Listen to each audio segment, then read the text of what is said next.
പരിശുദ്ധമായ റജബ് മാസത്തിന്റെ രണ്ടാമത്തെ പകുതിയിലേക്ക് നമ്മൾ പ്രവേശിക്കുമ്പോ അൽഹംദുലില്ലാഹ് ഉടമസ്ഥനായ റബ്ബ്, പരിപാലകനായ റബ്ബ്, പടച്ച റബ്ബ് അവന്റെ അടിമകളോട്, അവന്റെ ദാസന്മാരോട്, സൃഷ്ടികളോട് ഏറ്റവും കൂടുതൽ അടുത്തു നിൽക്കുന്ന നേരമാണ്.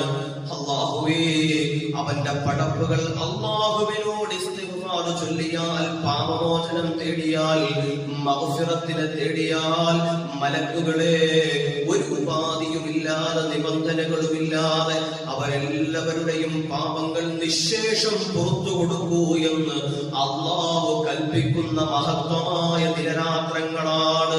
അൽഹംദുലില്ലാഹ്.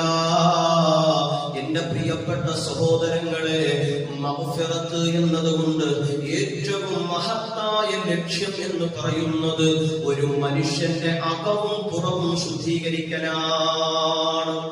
കോടാനുകോടിക്കണക്കിന് പാപം ചെയ്തവർക്കാണ് ഇസ്തിഗ്ഫാർ എന്നല്ല.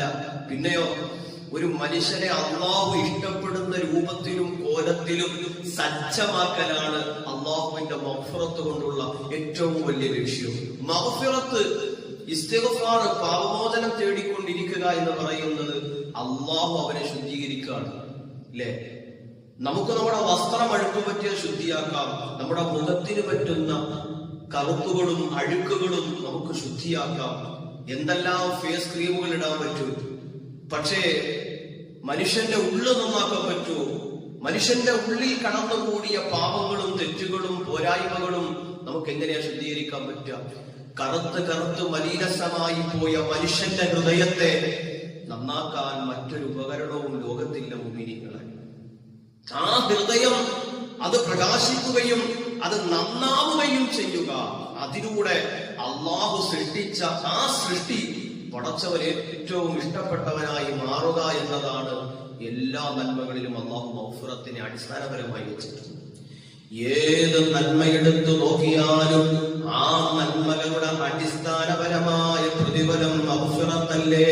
ചിന്തിക്ക്, നമ്മൾ ജുമുഅ നിസ്കരിച്ചാലോ, ജുമുഅയിൽ മഗ്ഫിറത്തുണ്ട്. അൽ ജുമുഅതു ഇലൽ ജുമുഅതി, ഒരാൾ ഒരു ജുമുഅ നമസ്കരിച്ചാൽ അവൻ അടുത്ത ജുമുഅ നമസ്കരിക്കുന്നത് വരെ കഫാറത്തുൽ ലിമാ ബൈനഹുമാ, ആ രണ്ട് ജുമുഅകൾക്കിടയിൽ സംഭവിക്കുന്ന എല്ലാ പാപങ്ങളും തെറ്റുകളും അല്ലാഹു പുറത്തു കൊടുക്കും, മഗ്ഫിറത്ത് കൊടുക്കും. ഇനി റമദാൻ നോമ്പ് പിടിച്ചാലോ, അവ്വലുഹു റഹ്മത്തുൻ വ ഔസതുഹു മഗ്ഫിറത്തുൻ,